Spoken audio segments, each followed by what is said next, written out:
Good evening and welcome to Poland Daily, the first English news program in Poland. I'm your host, Benjamin Lee. Dozens of thousands of young Polish and international Catholics gathered in Legnica, a hill in western Poland. Until Sunday morning, they will pray, dance, and sing songs, this time under the slogan, "You know I love you."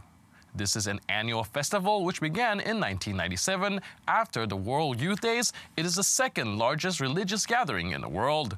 Our reporter Anna Jablonska has more from Legnica. Legnica 2000. For the 23rd time, thousands of young Poles come together to celebrate their Christianity. It all began in 1997 by a Dominican father, Jan Góra. Please stay with me for more of this unique Catholic celebration. So you girls are the volunteers here in Legnica. What are your responsibilities here? This year we are responsible for the group from abroad, a group of people who came here, who attend the masses on 3 o'clock in the Dominican Church in Poznań. There are a lot of people who came here to worship God, and we are responsible for make it comfortable for them because the language stuff and. Yeah. Now, where are they from? From so many different countries like India, Congo, Africa, like overall, and like a lot of other countries, Asian or like all of them. Like really, it's a mixture of different cultures, different countries. So like we are sharing our like views on different things. So that's incredible. Like it's amazing.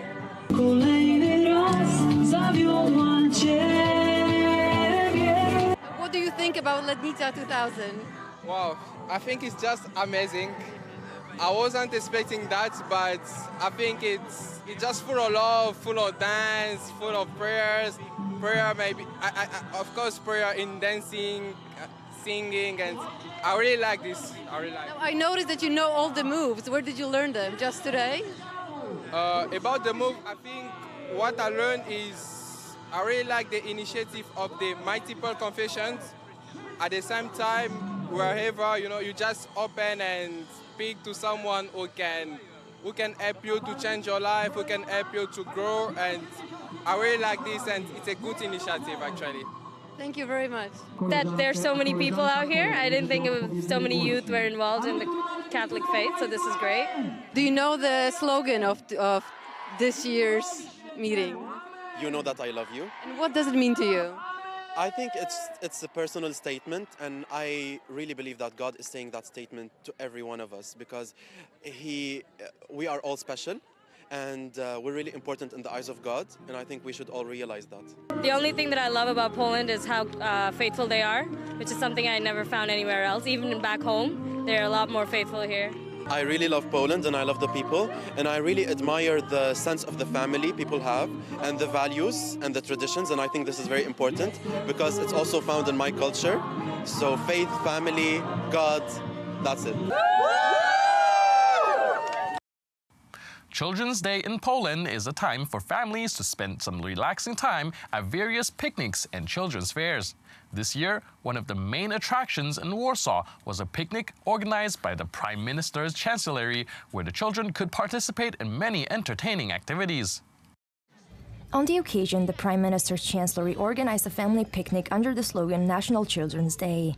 Children could participate in many activities, which apart from being fun, also served to teach its participants.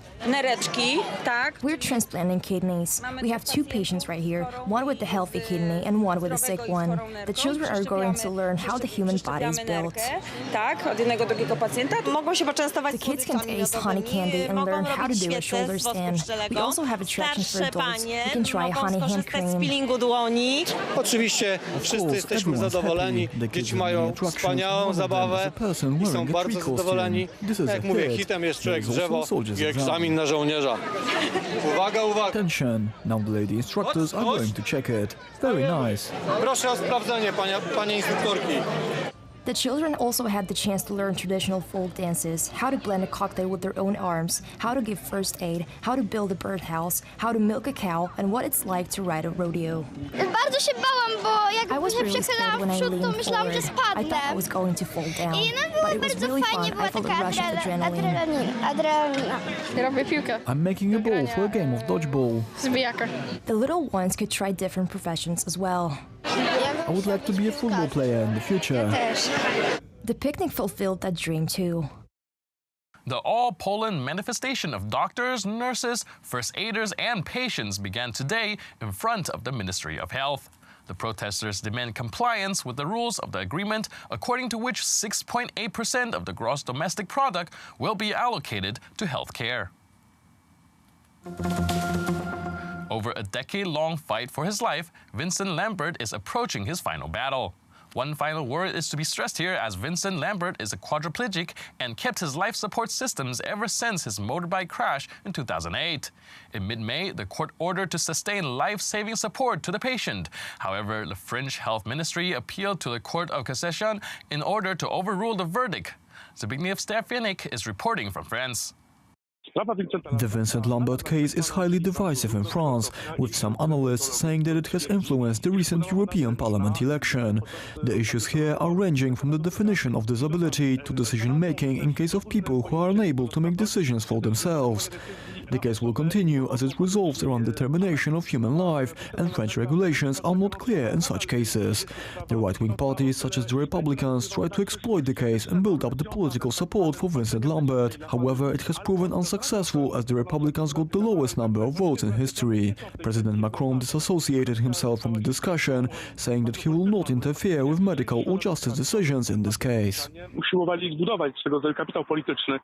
Lambert's parents, devout Catholics, have repeatedly launched legal action to keep him alive, saying their son's chances of recovery would improve if he had access to better treatment. Now news from politics. The Polish People's Party, or the farmer-oriented PSL, decided to leave the liberal European coalition.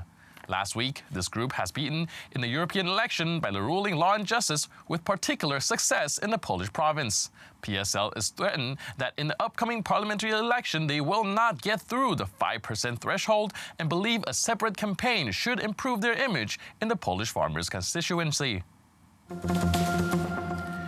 That's it for today. I'll see you next time on Poland Daily. But stay tuned for the Poland Daily Weather Report, followed by the Poland Daily Business section.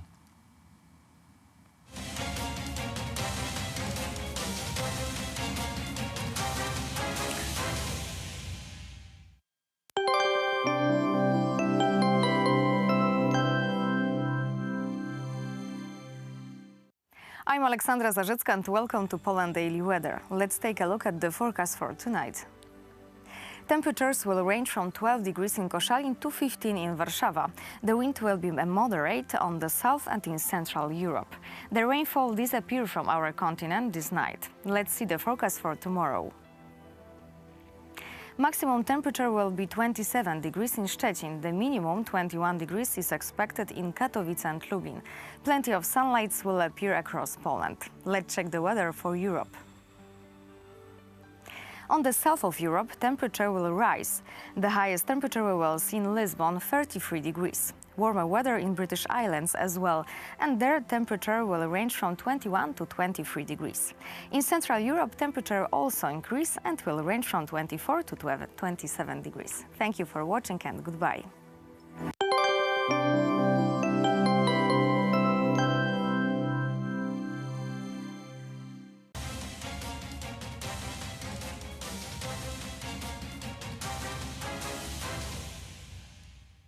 You're watching Poland Daily Business. Tonight our guest is Artur Wróblewski of Lazarski University. Sir, welcome to the show. Hello, thank you for having me on the show. I'd like you to start from the comments on the European parliamentary election. The election has been all over Europe, but in Poland we had the highest voter turnout and highest number of votes for one party, that's Law and Justice. Unexpected results. Unexpected high turnout, but I'm not sure if the results are so unexpected if we really look very carefully and closely into Polish politics, we see that the support for the ruling party is still very high in Poland. So maybe the size of the victory, electoral victory for Polish ruling party can take someone by surprise, but the fact that it is a little bit ahead of the opposition party should not be a surprise, because the opposition party did not offer anything for the voters. There was no program, no promise of change, and people are really counting on change in Polish politics because they want a better life, and also on the European scale, on the European agenda. This election is also popular referendum for the law and justice policy for the past 4 years. Can we look at this result from this angle? Definitely. It was a plebiscite or referendum for or against the ruling party. And I think that ruling party can be in very good mood because it's very good prognostic before the autumn election. It was a plebiscite. It was a referendum, definitely. This was also a referendum and plebiscite on the economical policy of the ruling party, and namely the big projects they are proceedings. For example, the Central Airport, we spoke about that many times, about the new channel through to the Elbląg port and many other infrastructural ideas that Law and Justice is putting to the flesh. Of course, definitely. We have several flagships projects for the ruling party, which is, of course, modernizing and creating a better welfare state in Poland. That's why programs such like social stipend for families, like Family 500+, or lowering the retirement age for Poles, or, for example, increasing the minimum wage for Poles, of course, played a gigantic role, because Poland wants a redistribution of welfare. We want a welfare state, a social policy, which of course will be responsible. There will be a balance between how much money we make as the country and how much money we spend. But also the central transport hub in Baranowo municipality. That's between Warsaw and Łódź. Yes, it's a new city project for a new airport, because our airport in Warsaw, the central Polish airport, reached its capacity. So it's almost 16, 17 million people now being serviced. And we need a new airport in order to be in the first league in aviation or on the aviation market. We need something like Frankfurt in Germany, or we will be always lagging behind. So it's important for our development, but also the project for development of inland water routes. Vistula River, Bug River, there is a European convention on this, and we want to be part of this transportation system across Europe, which will connect our Baltic Sea through Polish River to the Danube River, to the Black Sea, but also as you mentioned, the digging through Vistula Spit is also very important, because it will connect Elbląg port with the Baltic Sea. Few people know that this idea of connecting Black Sea with Baltic Sea through the Pripyat River, Dnieper, Bug and Wisla is about 300 years old. It's King Stanisław August Poniatowski had the projects on his table, but there were no money to proceed. Exactly. Old projects. They have now names: E30 route, E40 route, E70 route, and now time came when we can implement those old ideas, which shows actually, I think, a right direction for the ruling party, for the Polish government to modernize country and to put it into the first league of European nations. Well, this is also a structural project aimed to boost the cooperation with Poland as a center of a hub, and the regional countries like Lithuania, Belarus, probably, definitely Czech Republic, Slovakia, Hungary. Of course, because through the Vistula River, if we modernize the part of Vistula River from Warsaw to Gdańsk, we can connect Vistula River through Bug River to Ukrainian waterways system, and we can reach Odessa in this way. So it is part of this infrastructure we are trying to create within the Free Seas Initiative, which also is cooperating with Ukraine, but also it will be part of this infrastructure with energy system connected between Central Europe and, for example, such countries like Ukraine, which are outside of Europe now, European Union, but maybe one day they will be part of this European Union enlarged. Well, we speak that in the year of another anniversary of Lublin Union, and as people quote, that was the only European Union that worked for 300 years.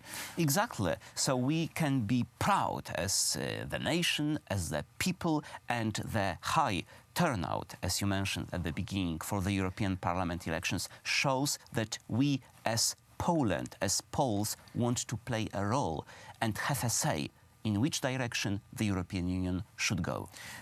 We will see if this will still keep up support in October general election in Poland, but this is definitely a good prognostic for it. Of course, definitely so. And I think that if nothing changes, we don't have scandals or something unexpected, I think that this ruling party, Law and Justice, is heading for a electoral victory, taking into account that the opposition is very weak, because there is no intellectual potential to develop and implement a program which would be sexy for the voters. That's why if nothing changes on the opposition side, there is no change in faces and management, then the ruling party will definitely win.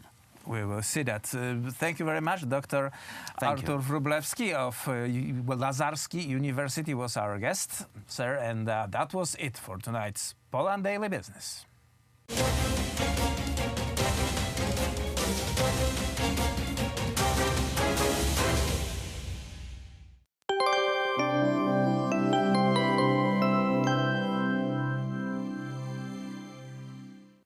Welcome back to Poland Daily Weather. Let's take a look at the forecast for tomorrow. Maximum temperature will be 27 degrees in Szczecin. The minimum 21 degrees is expected in Katowice and Lublin. Plenty of sunlight will appear across Poland. Let's check the weather for Europe. On the south of Europe, temperature will rise. The highest temperature we will see in Lisbon, 33 degrees. Warmer weather in British Islands as well, and their temperature will range from 21 to 23 degrees. In Central Europe, temperature also increase and will range from 24 to 27 degrees. Thank you for watching and goodbye.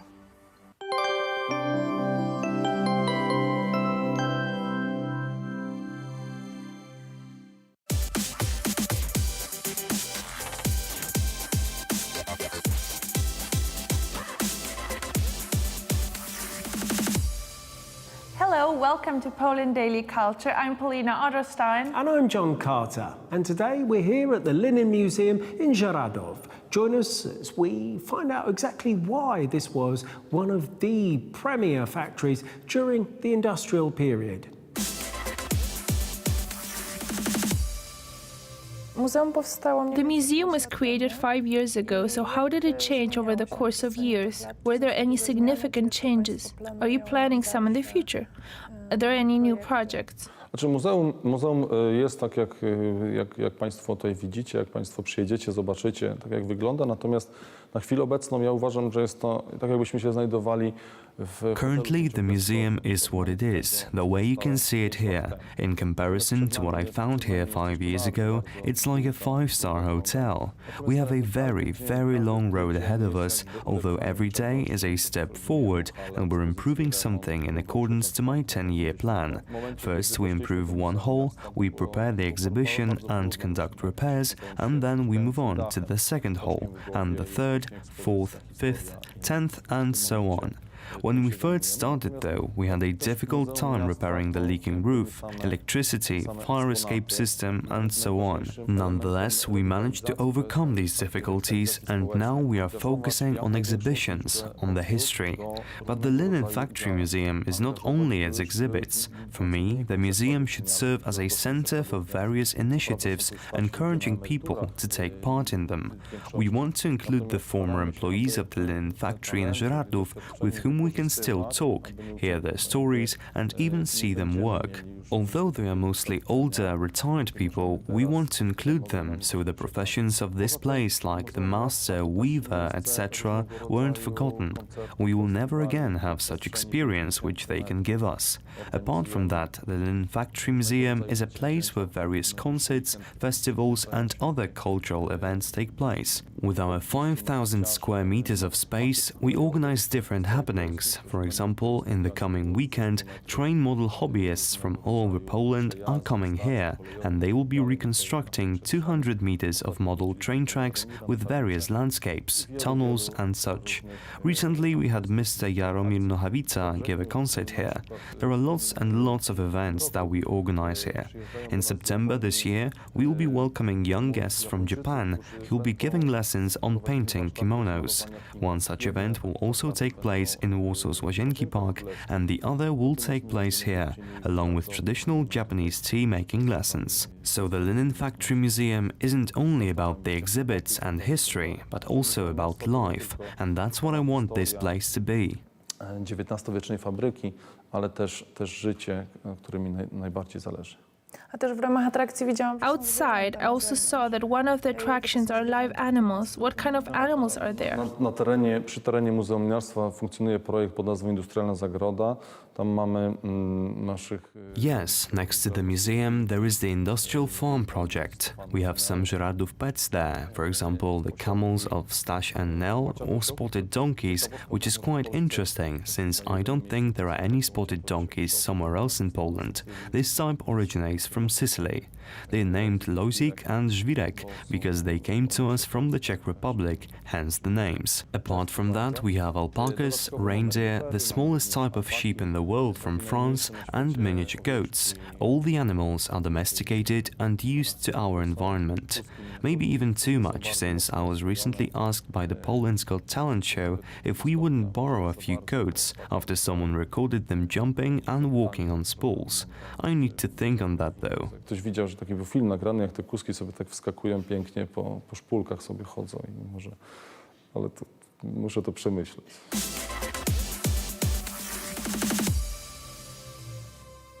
The Museum of Linen has its headquarters in one of the post-industrial buildings of Bielnik, which was once part of the production complex of the Żyrardów factory. The monumental post-industrial spaces of the Linen Museum in Żyrardów are closely related to the more than 180-year tradition of the linen industry. The building once housed a branch of the Żyrardów printing house of the linen works, which by the end of 19th century had become the most powerful flax factory in Europe at that time, and the products were known and valued all over the world. The building of the museum's headquarters is a historic object, part of a 19th century factory settlement in Żyrardów, recognized as a historical monument that is the highest form of monument protection in Poland.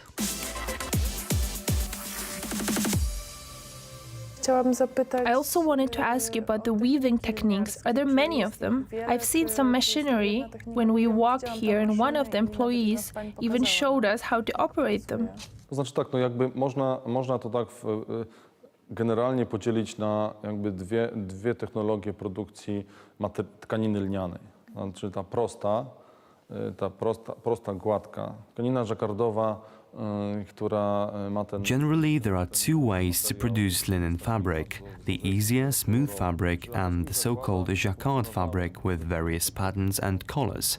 At the Żyrardów factory, both the simple and jacquard weaving techniques were used. Later, the jacquard looms were colorful on their own, so they didn't need to be decorated, but the smooth fabric did, and that's why the screen printing was introduced since the 1960s. Here behind me is the biggest screen printing machine in Poland, which came here in the 60s. At the time, it was the most advanced printer of this type in Europe. It could print a 16-color image on a piece of fabric, which at that time was an incredible achievement. Back then, the offset wasn't used but the screen printing, meaning the paint was pouring in the color that was needed. It didn't mix on the fabric, so the color had to be created by the producer. Going back to the jacquard fabric, the Linen Factory Museum recently bought the last machine park in Poland with jacquard looms. They are Sora looms with the entire equipment. There are 16 looms laid out in force. It looks really pretty. The city's museum will be creating a small manufacture here for the Linen Factory Museum's use, and for a little shop will be setting up here, but the most important thing is to save it all. Our duty is to do everything, and we are doing everything to prevent this place from being sold. If not for the museum, these machines would be thrown away or sold, since they can't really be used for mass production, only for limited, slow work, so we could show to our visitors how linen fabric was once made. Nonetheless, quite soon we'll be producing jacquard fabric. Ale do takiej wolnej, spokojnej produkcji rzemieślniczej jak najbardziej i już w najbliższym czasie uruchomimy w Muzeum Lniarstwa produkcję tkanin żakardowych. Dziękuję panu bardzo. Dziękuję bardzo.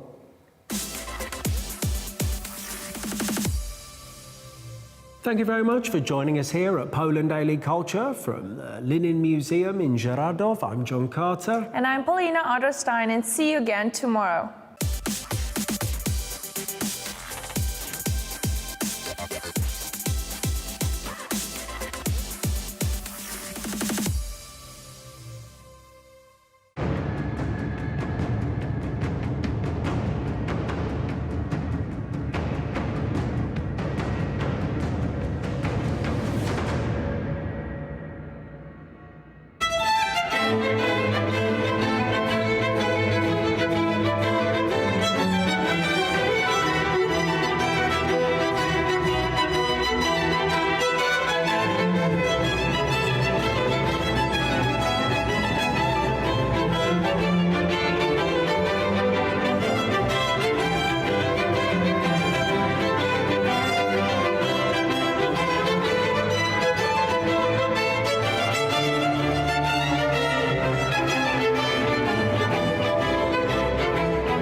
Ladies and gentlemen, welcome to Poland Daily History. I'm your host, Benjamin Lee, and today we are at the Warsaw Royal Castle, located in the Castle Square within the Warsaw Old Town. It is a historical structure that houses royalties throughout the dynasties and has been with Poland through thick and thin. We will be talking with a historian that specializes in the history of the Warsaw Castle, and we will be exploring the different facades of the magnificent structure. So join us and let's go on a journey.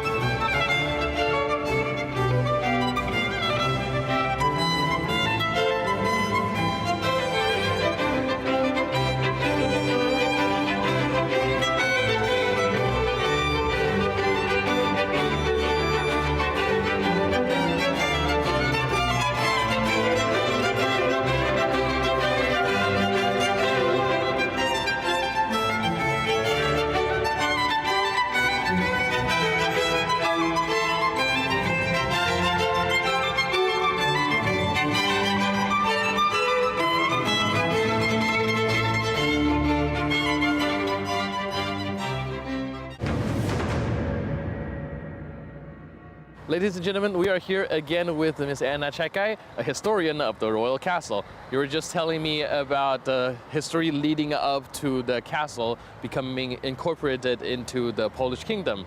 And now I was wondering, once it's incorporated into the kingdom, how did it get its name Royal Castle? Because I would assume some king moved in, and what events transpired that led to the royalties moving into the castle?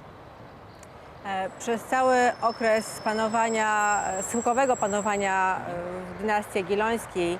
Throughout the reign of the Piast dynasty, ever since Mazovia was taken over, and until King Stanisław Augustus died, the royal castle was just one of the many residencies at the royal family's disposal.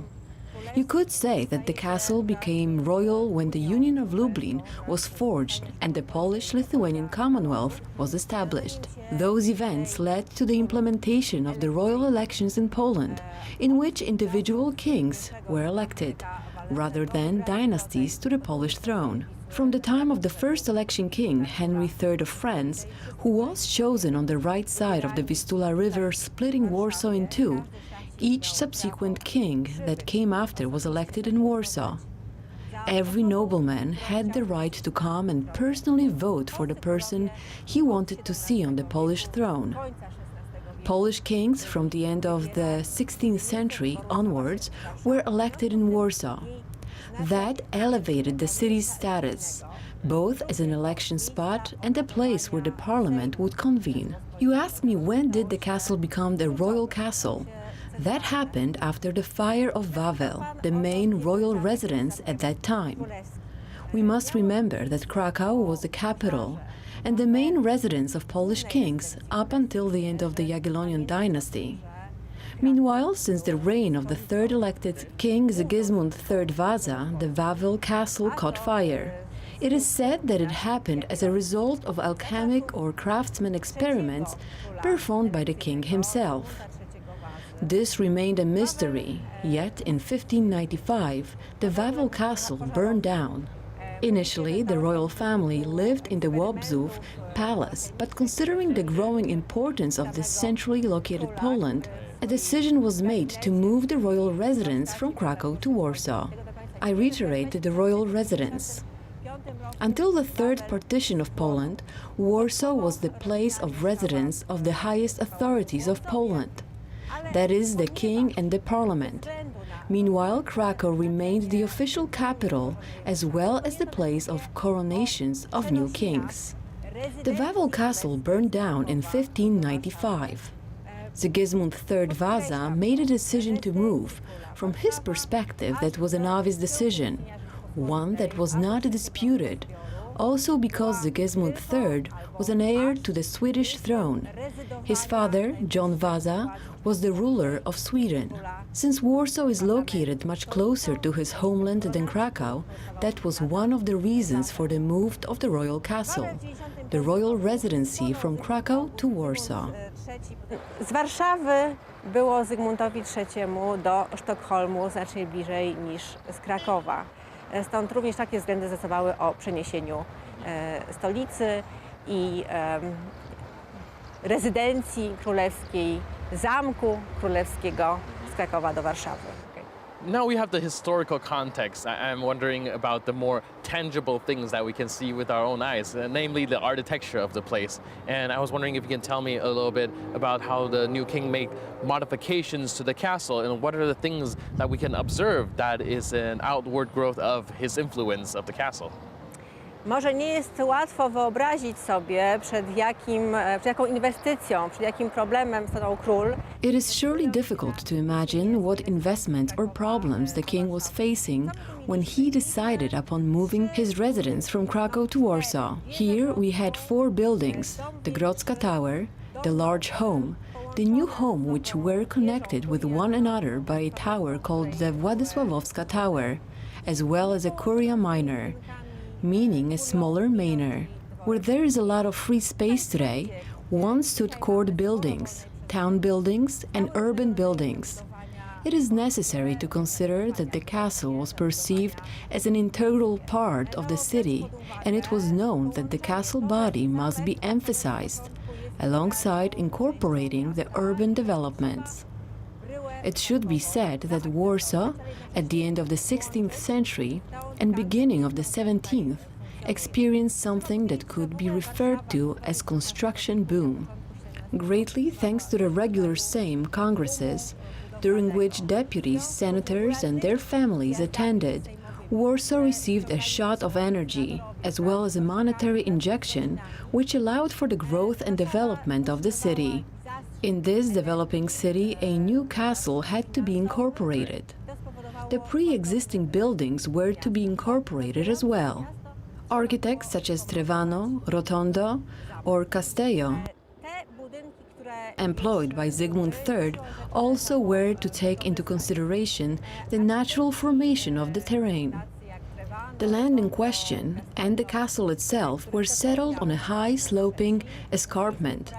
The castle could not be extended towards the Vistula River because of this. On the opposing side, the development was limited by the existing urban area. As you can see in the block that exists today, the architects dealt with this problem while building the castle on the plan of a pentagon and using Gothic and Jagiellonian wings, as well as adding 3 completely new parts of the castle to its south, west and north. Thanks to this, a representative courtyard was created. In the place where the beautiful castle square is spread today, there once were various buildings. The castle was surrounded by city walls, and the internal courtyard became such a space.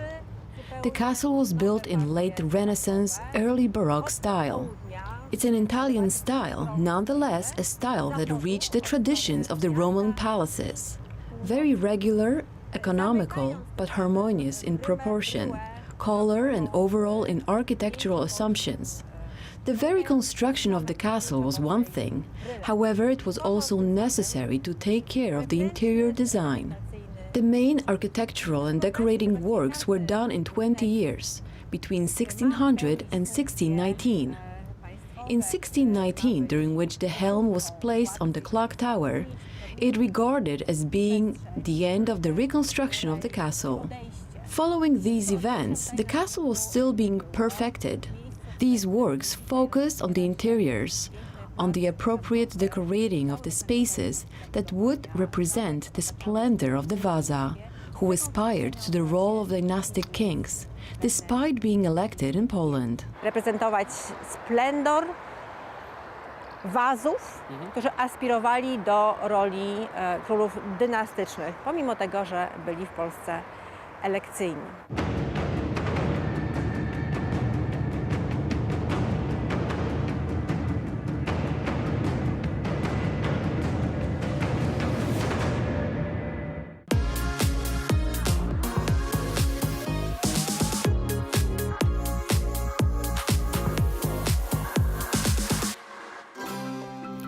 Hello and welcome to another edition of Poland Daily Travel.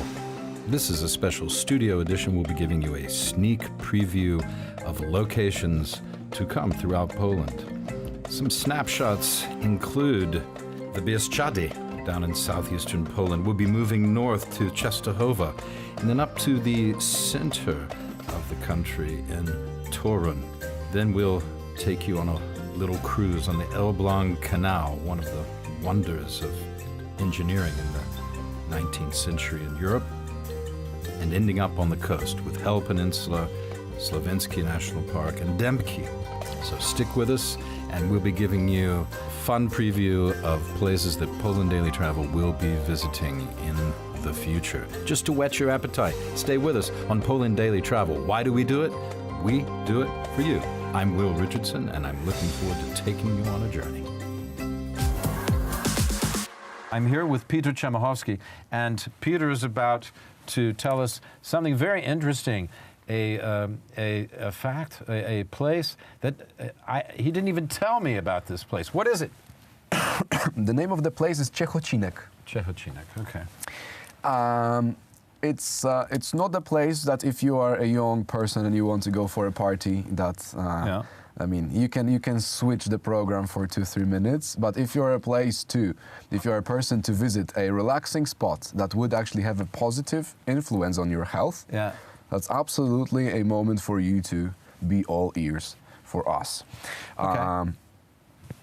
Ciechocinek is a little place that in the 19th century it was started, and because of the fact that there is a certain microclimate in this whole region, including a little bit of Toruń as well, then the place out there is a little bit more humid, I mean the air, and there are also these springs with salty water. And there is a very, very interesting arrangement there, because over 36,000 hectares of land, they are They're having a regular law protection. What's it called in Polish, these salty marshes? Tężnie. Tężnie. Yeah, this is not an easy word. Tężnia. No. Tężnia. Tężnia. Say this at home 10 times fast, but do it in the privacy of your own room so that people don't think you're having an attack. Or was it Tężnia? Tężnia. Tężnia. Tężnia. It's like a nightmare. It's what you say when you have a nightmare. Once you're a foreigner, I can say. I'm just kidding. Once you're a Polish fellow. Perfectly normal name for salt marsh. Absolutely, and I can tell that that's something that you do not use very, very often. English has silly words too. Supercalifragilisticexpialidocious. We have silly words. I understand, and I have never heard that word in my life by far. Okay. It means nothing. I could figure it out that it means you don't mean a lot. Anti-establishmentarianism does mean something, but again, I have no idea what. If you can write it down to me later. Yeah, I'll send it to you. Yeah, please. Yeah. You're assuming that I could spell that, and I can't. Impossible. Yeah, in terms of Tężnia. Yeah. I was saying that in the 19th century the whole place is arranged. So exactly, it's arranged. The whole arrangement starts with building Tężnia, building Tężnia, because there are more, not only one. I would really appreciate if, let's say, the graphic material would include the whole building, because it's not very easy to imagine if you've not seen it. Right. It's a construct which is as long as one of it is having 700 meters. Right, so it's nearly a kilometer long. Wow. It's having around 9 meters of width and nearly 16 meters of height. It's a wooden structure that is pretty much a big wall that you pump the salty water up on the top of this wall, and then you're having special little wooden branches being put into this whole wall. It's massive. Right. It's like couple 100,000 of cubic meters to fill this very construct with these little branches. And we can go and use these at Ciechocinek, yeah? Ciechocinek. Ciechocinek. Yeah. And this is like a little village. Is this not the edge of Kashuba or something like this? At the edge could be. It's starting to ring a bell with me. But Ciechocinek is it's strictly close to Elbląg and Toruń. Elbląg is another place. It's between them, yes. No, it's between Warsaw and Toruń. It's once we would leave Warsaw heading north. Okay. The first thing that you'll see is Ciechocinek. Then you'll have the gingerbread in Toruń. Okay. And then we will go further up north. To Elbląg. Let's move on to Elbląg then. Absolutely. Yeah. You described it so well. So. The Elbląg Canal. The Elbląg Canal. Yeah. In terms of that, in the 19th century, we are having a part of Poland which is called Mazury, the Mazurian Lake District. The Mazurian Lake District is a place that's economically, it's not very active. It has not been. And in the 19th century, there is an idea to create a certain transportation channel that could provide a chance for the economy to develop. In such way, at the Mazurian Lakes District, we are having the Elbląg Canal built, which it's having around 132 kilometers of length. It's joining more than 5 lakes together. And eventually it ends up in the Vistula River to provide an opportunity to deliver any types of goods from Mazury to the Baltic Sea to the north. Missouri was an agricultural area, so you would be moving out those kind of products. Absolutely. And so you're saying it was an attempt to give life to an area where it was fairly isolated. To give them a bit of wealth, because, well, if you don't stimulate the economy, the people... Who built the Elbląg Canal? It was Mr. Do you remember? I cannot really recall the surname. When was it built? Is a better question. It's as I mentioned, it's the 19th century strictly. Poland is not even on the map. Yeah, it was built by Prussian interests, wasn't it? This is something that I wanted to underline. That it was Poland, part of Prussian engineering. You will see a lot of their engineering projects, particularly in this area, that you don't see in the Russian area. Oh, Russian areas, no. To a lesser extent in the Austrian areas, this sort of Germanic Teutonic building pattern, fascination with construction. Absolutely. And this is an engineering feat, isn't it? This is an engineering masterpiece of that time. Yeah. Why? Because the mission of this let's say mechanism that we speak about is to carry a ship, right, in the way on like special rails, right, to carry it up, and then to deliver it to another lake, to another place with a different level of water. Right. So you're using locks to do that. Exactly. Right? So there was no coal engine or whatsoever. It's just the natural water that would flow, and also the level difference that we would use to make the ships to be carried naturally to a higher place without any additional. Well, they're not ships. They're probably barges, aren't they, or something like this? Up or to smaller boats. 30 meters length. 30 meters. That's important, so you get an idea of the scale of the thing. How wide is it, and how deep is it? Do you remember? I've forgotten. In terms of the depth, I read a little bit about it. It's not exactly very relevant because it's. I mean, there are small ships, like you said. It's not more than 2 meters of the ship that it may go down below the water level. Yeah. The key thing is that there is 100 meters of difference of... from beginning to end. Exactly. And this is why you're having 5 of these special rail carriages, you may say, that you just swim in with your boat. Then they pump out the water a bit so that your ship will actually stay on the rail. And then, naturally, while they pump this water out, it's actually the same very mechanism is pulling the boat to another place. It's going down, isn't it?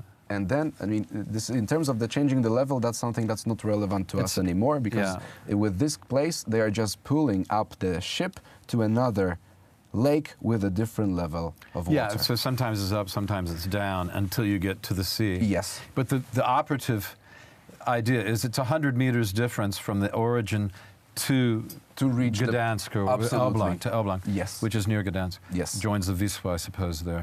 Yeah. So it's a massive piece of work, especially that. Can you take a boat on it now? Yeah. And you can actually navigate it now, which is the main point. You can use it. So it's regularly something that is open for the tourists, for the visitors. Yeah. You obviously, if you would like to have your transportation, your cargo of, I don't know, a couple of tons of wood. You can also do that. Well, did they use it for delivery anymore? No, because it's trucks or something. You wouldn't use it anymore. Absolutely. But it would have been essential back in those days when you had to move everything by cart and a horse. So the Elbląg Canal, Canal, you can go there and you can go on it today. You can go on it today. We have an interesting thing is that have you done it once? And you have like from afar, once you're looking at it, it's like as if this is what's funny. You're having the ship goes and you see the water, and then the water is gone, and then the ship is not stopping. Right, it goes through the grass.